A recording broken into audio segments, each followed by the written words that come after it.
Welcome to Man Does Tech, where I solve the problems you didn't even know you had. In this video, I will explain how to fix your Ford Fiesta aux port. First, let's identify the problem. Start by checking your auxiliary cable. Sometimes a faulty cable is the culprit. Next, carefully examine the port itself for any visible damage or debris. A quick test with a different cable can often pinpoint if the issue lies with your equipment or the car's port.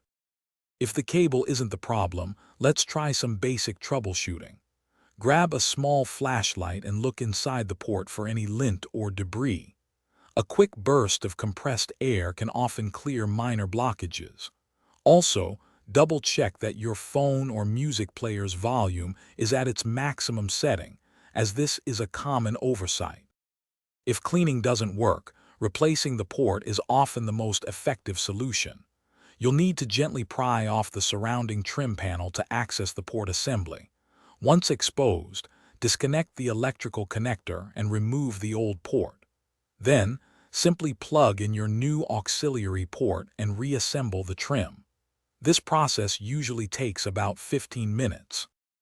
After installation, thoroughly test your new auxiliary port with a few different devices and cables to confirm it's working perfectly.